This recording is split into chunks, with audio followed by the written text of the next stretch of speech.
Hello my dear friends, you're in the Military Summary channel, and today we will discuss the situation in Ukraine on the 14th of July of 2024. Today we have a lot of very interesting updates, so let's start. And today I would like to start with Kupyansk direction, more precisely with the northern Kupyansk direction. As you can see, we don't have a lot of updates from this territory, just few explosions, few artillery strikes, but to discuss this direction it's better to increase the numbers of this since the beginning of months. But before we do this, first let's discuss this video and let's start our counter. In this video, for example, we can see two bridges. The first bridge that's located in the left corner of the video, and the second bridge is in the central part. As you can see, the bridge in the left corner was already destroyed by the Russians, and the second bridge was destroyed, and this video was published today. So just this video shows us two destroyed bridges by armed forces of Russian Federation. Now let's increase the numbers of this since the beginning of the month. And as you can see, we have a lot of, artillery strikes, aviation strikes. So summarizing everything before we are going to deeper, we can make a conclusion that currently Kupyansk north and Kupyansk direction is the primary target for the armed forces of Russian Federation. So now let's return back to the bridges. For example, in this video, we've just discussed this video, a little bit further in the eastern direction, in the vicinity of the central part of Kupyansk, we got another video that was published, for example, yesterday on the 13th of July. And in this video, we can see another Ukrainian bridge that goes along the railways that was destroyed as a result of Russian missile strike or aviation bomb strike. This is very important bridges, the previous videos and this one, because these bridges are located above the railways. Sometimes it's important to destroy the bridge that will block the movements along the railways, which will reduce the Ukrainian possibilities in their logistic. So summarizing everything, this is the third bridge that was destroyed by the Russians during the previous 2 days. Now let's move a little bit further in the eastern direction to the village by the name of Petropavlovka. And there is a river, this one Gnilitsa, and we have two videos. This one was published on the 8th of July, so around 6 days ago. In this video we can see another bridge that was destroyed by the Russians as a result of aviation strike or as a result of missile strike. A little bit further in the southeastern direction we have fifth bridge that was destroyed by the Russians. So and this video was published on the 13th of July, so yesterday. So summarizing everything, just since 8th of July till 30th of July, the Russians damaged or destroyed at least 5 bridges in the northern Kupyansk direction, and this caused significant problem to Ukraine, mainly logistic. And all these explosions, all these attacks means that the Russians were keeping this territory as long as possible. So of course it's not the first time when the Russians discovered that there are bridges in this area that should be destroyed. Of course not. The Russians were allowing the Ukrainians to use these bridges for supplying and supporting, because they knew that at zero time, at day D, let's call it like this, when the Russians destroy all these bridges, the Ukrainian logistic will collapse automatically.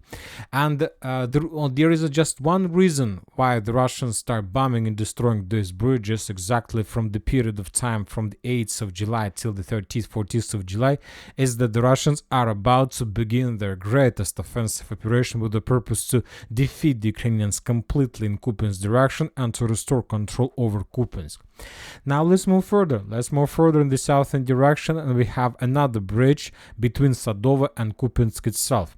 This is the bridge, and this is sand bridge that is very difficult to destroy, but anyway the Russians do have possibility to damage the bridge to reduce the Ukrainian logistic, and this is the 6th bridge in a row.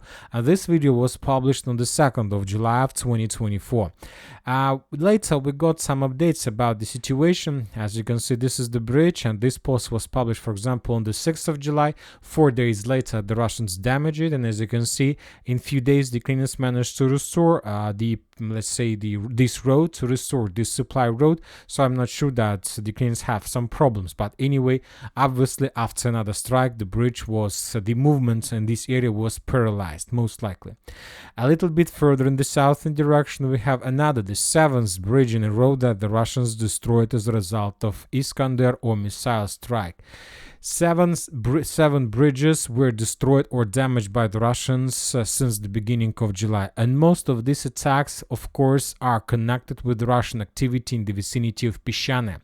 The thing is that the Ukrainians don't have possibilities to send their forces from the southern part because Oskol is too big in this area, and the closest region that Ukrainians can take reserves from is Oskol, Izum, Oskol, Slaviansk, so very far, as you can see. And it's very problematic to move forces from the south in the northern direction. So it's better for the Russians to collapse, to destroy logistics in the northern part and to establish complete fire control over the main supply roads that goes from the north to the south. If Ukrainians do have possibilities to cross Oskol River somewhere and somehow, and if they are able to send additional forces, reinforcements in the southern direction, of Pishane, then the Russians have some surprises for the Ukrainians. They have established complete control over the road, and usually from time to time the Russians are bombing the main street along Glushevka village. And if something can bypass Glushevka area, then the Russians start using FPV drones and aviation bombs as well, Lemur missiles, of course, so everything they have, but not to allow the Ukrainians to send their forces from the northern Kupyansk direction to the central Kupyansk direction. So once again, summarizing everything, we can make a conclusion that the Russians are about to start probably one of the main battle of this summer, the battle for Kupyansk. So let's see, maybe the Russians are going to do this, or maybe the Russians are planning or trying to force the Ukrainians to think like this, because if the Ukrainians will think that the Russians are going to use this area as a primary attack, then they will be forced to keep some reserves and reinforcement in this direction, which will allow the Russians to achieve advance and to get some progress, let's say in Kharkiv area or in the center, in the area of responsibilities of Group of Forces North. But anyway, if the Russians are going to attack, most likely, according to geolocations, the Russians will try to break through the Ukrainian defense belt in the vicinity of Sinkovka, and the Russians most likely are going to attack through these forests, through this area, because during just July we got tens of different geolocations showing us that the Russians were bombing and attacking this village by reducing this territory to ruins. Now let's finish with Kharkiv direction. Let's talk a little bit about Gluboka and about Vovchansk itself. We have additional updates from this territory. The Russians continue bombing and attacking the Ukrainian forces along the railways in the industrial zone. According to different sources, this territory was captured by the Russians, or the Russians managed to cross Vovcha River, but these geolocations confirms that most likely there are still no Russians in this area, but the Russians are about to begin offensive. And we have the video of how the Russians were bombing the Ukrainians in the southern part of Vovchansk in the vicinity of this forest. So these are two explosions, and these are two explosions. Today we also got a very weird geolocation also from the Russian sources.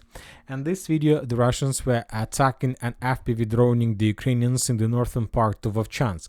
This video was published today, and currently it's very difficult to understand the date of this video, but according to this, for example, scene, the Ukrainians still have some positions in this area. Maybe the Ukrainians are encircled or something like this, but for now we need more clarification, more details to understand what exactly is happening in this territory. So let's wait a little bit, and obviously we're going to receive additional updates. Very weird and strange situation continued developing to the east of Bugruvatka. The Russians are saying that they're continuing expanding their foothold in the vicinity of Prilipka to the west of Sinelnikova, and the Russians stated that after very heavy artillery preparation they managed to improve their positions, and also they published the video of that artillery preparation. In these episodes, in these scenes, we can see how the Russians were bombing the forest, more precisely the positions of 57th Motorized Brigade, and after this preparation the Russians captured additional positions. So very weird direction. I would like to see finally some geolocations that can confirm or show us the Russian positions, because without any geolocations it's very difficult to understand what part of this forest is under complete Russian control and where are the Ukrainian edge positions. As for Gluboka itself, the Ukrainian sources published the video of the death road of the Russian forces. Probably this is the first death road that was published by the Ukrainians or since the beginning of the special military operation. In this video we can see significant number of destroyed armored vehicles, personnel carriers that were abandoned and destroyed by the Ukrainians during the support and supply process of the Russians who are currently located inside of Gluboka. But the thing is that most likely in this video we can see not just the Russian vehicles but also the Ukrainians that were destroyed during the Russian offensive operation. The Russians reported that they continue bombing and attacking the Ukrainian temporary positions and the concentration of forces. The Ukrainians, according to Russian sources, managed to concentrate up to 95,000 soldiers in Kharkiv direction. According to official data that we can find in the internet, the Russians concentrated around 15,000 soldiers in the same direction. So as you can see, the difference is very big, and the difference is very weird because having such a big superiority in manpower, I see no problems from the Ukrainian side to restore control over every single square kilometer in this area. But for some reason, the Ukrainians still haven't launched any attack in just the small local clashes in the vicinity of Gluboka. That's it. And probably the reason of that is the Russians are using FAB 3000 and FAB 1500. The Russians control the territory, Ukrainian artillery forces and systems with Lancet. So basically the Ukrainians probably can start offensive, but this counter-offensive will bring significant losses, significant casualties as a result of Russian counter-artillery duels, aviation strikes. So that's why they can't start. They need to establish at least some 50-50 situation, at least in artillery, if they want to continue. In the southwestern part of Kharkiv, the Russian sources published the video how they managed to discover another convoy of armored forces of Ukraine with significant number of armored vehicles, trucks and so on. The Russians made 2 Iskander strikes. As a result of first Iskander strike, the Russians destroyed the train, destroyed significant number of armored vehicles, personnel carriers.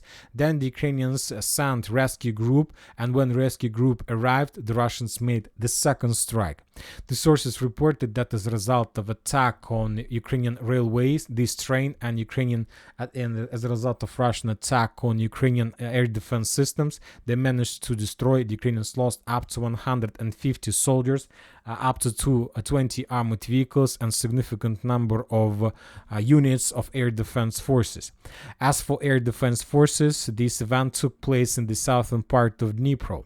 For example, in this video we can see how as a result of reconnaissance operation, the Russians managed to discover Ukrainian air defense system IRIS-T. And as soon as the Russians managed to discover, they attacked this territory with Iskander missile with cluster round munition. The Ukrainians lost IRIS-T and they lost ammo depot and significant number of rockets for this type of weapon.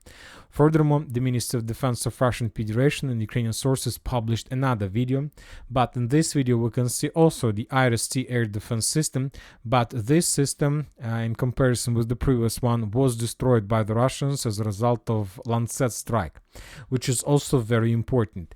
So we got a lot of reports about statements from the Western countries that they're planning to send significant number of air defense systems, but we see that Ukrainians are losing much more air defense systems in comparison with the numbers they are planning to receive.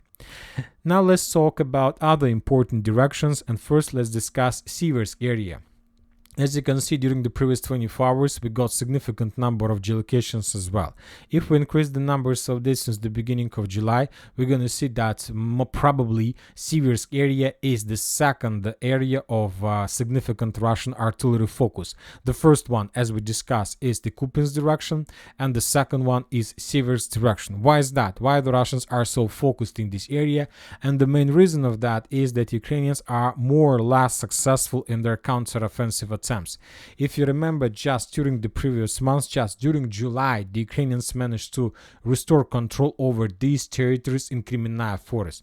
And for these attacks, the Ukrainian 12th Brigade of Special Purpose Azov is responsible. So this is their, let's say, achievement. This is their progress. And the Russians probably see the problem. They probably understand that they need to do something, and this is the reason why the Russians are bombing this territory. Most likely, either the Russians have some problems with reinforcements and reserves. Currently, most of reserves are focused on other directions like Kharkiv or Kupyansk. So basically, they don't have free hands for this direction, and that's why they try to resolve the problems and the issues with artillery strikes. This is the first probably understanding of the situation. The second thing is that the Russians don't want to involve infantry in the battle because they understand that now they can use just artillery forces, aviation, and the Ukrainians basically will destroy themselves in these attempts to attack Russian positions while they don't have any superiority in air defense or in air or with different types of equipment. After the Ukrainians will lose significant number of forces, the Russians may begin counteroffensive and to restore everything they lost and to get add additional territories under Russian control. Anyway, the situation in this area is very interesting. As for New York and the Toretsk agglomerations, we have some updates.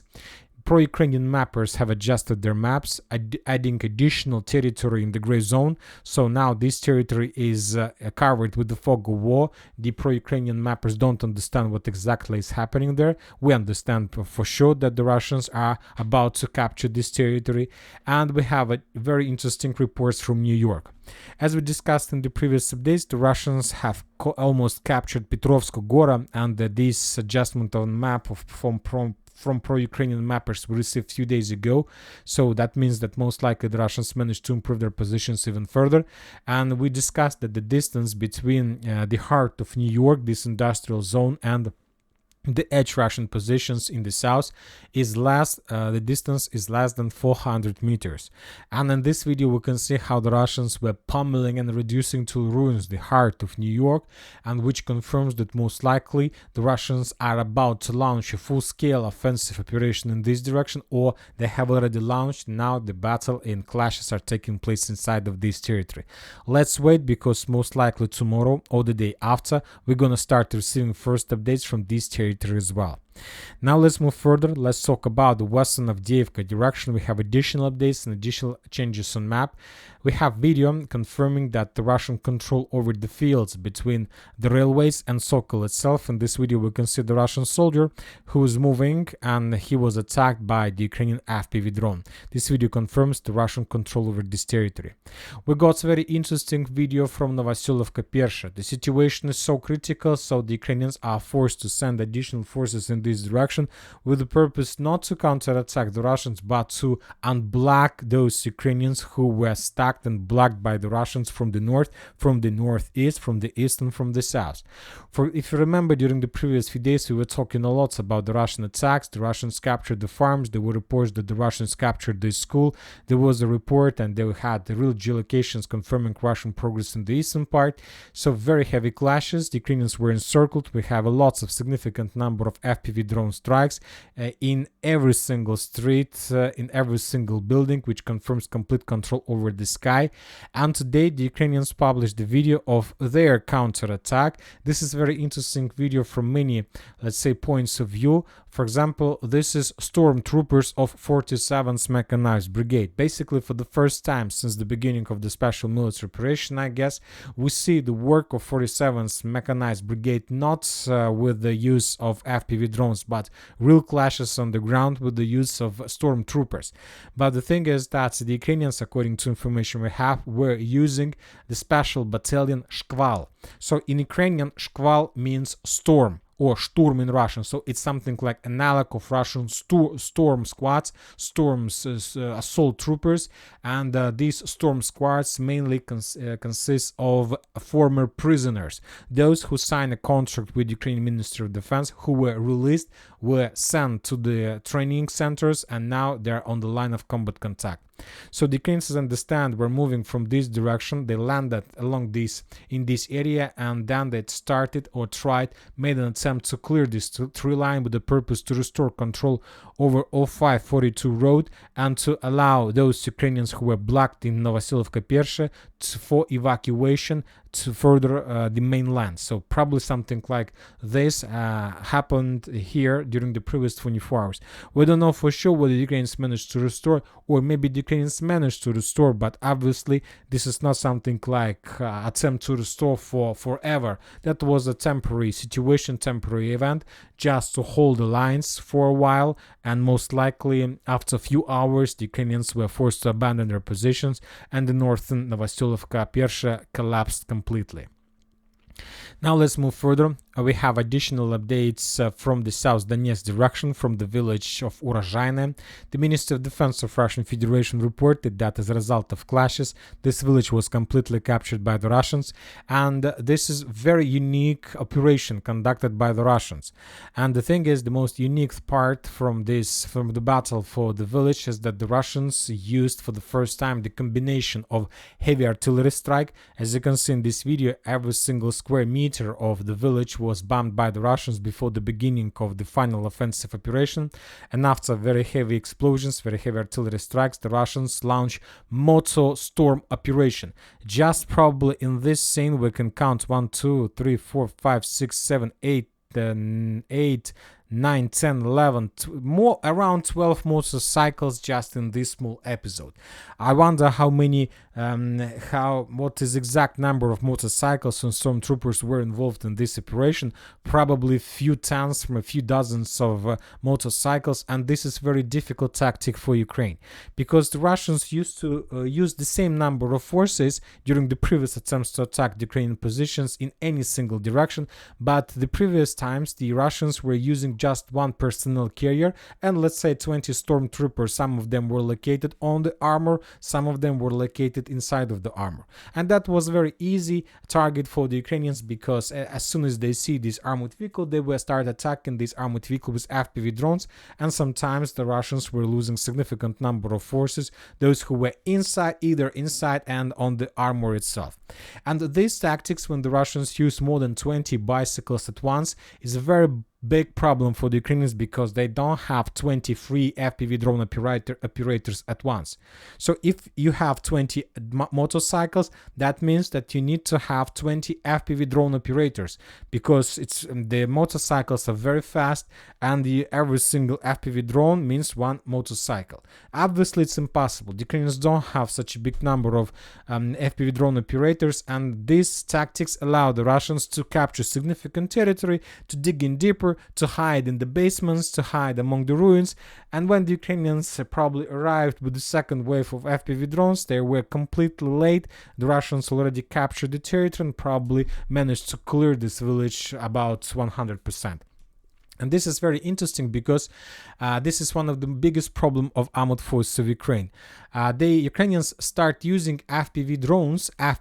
They start using probably in February of 2022. At the beginning of the special military operation, probably the next day when the special military operation started, the Ukrainians began using FPV drones. About 3 years after the beginning of the use of this warfare, the Ukrainians haven't managed to change anything. They were doing the same. Maybe they were improving this weapon. Maybe they start using FPV drones, Baba Yaga, different approaches, different tactics, but it is always the same thing. And the thing is that the Russians, for 3 years of resisting and fighting with these FPV drones, finally managed to find a solution how to fight, what kind of counter actions they can do to reduce the losses. For example, the first time when I start having some doubts about the FPV drones tactics by the armored forces of Ukraine, the first doubts I got in May of 2023 or in April, don't remember for sure, when the Russians began using turtle tanks. So when the Russians began using turtle tanks, first the Ukrainians spent significant number of FPV drones to destroy Russian turtle tank, but after the first use of turtle tank, the Russians began using these tactics over the line of combat contact. everywhere. And the Ukrainians probably found the solution how to destroy turtle tanks, and as soon as the Ukrainians found the solution how to destroy turtle tanks, the Russians start using motorcycle stormtroopers. And now I don't know how the Ukrainians are planning to fight with this warfare created by the Russians. Anyway, Urozhaine has fallen. The Russians are going to move further, and if the Russians feel or see that the Ukrainians are weak and they can't stabilize the situation, and if they don't have any solution how to stop the Russian motorcycle storm operation, attacks of Sons of Anarchy, the Russians will continue moving, and on using these tactics, the Russians do have possibilities to capture significant territories in the south Novoselovka direction, Velika Novoselovka direction, and maybe even to enter village itself. We'll see. Obviously, we'll see, and we're gonna understand this very soon. As for Zaporozhye direction, we haven't received anything special, just regular activity that can mean everything. Either the Russians are planning to start offensive, or they just want to force the Ukrainians to think like that. As for Kherson, no changes on the ground, just FABs arriving, just explosions, lots of FPV drones, lots of FABs, lots of reconnaissance and sabotage operations, but no changes on the ground. And that's it for today. Military Summary channel reminds you to condemn any violence in the world. Thank you for watching. Subscribe to my channel, put your likes, join my Patreon, and have a good day. Bye bye.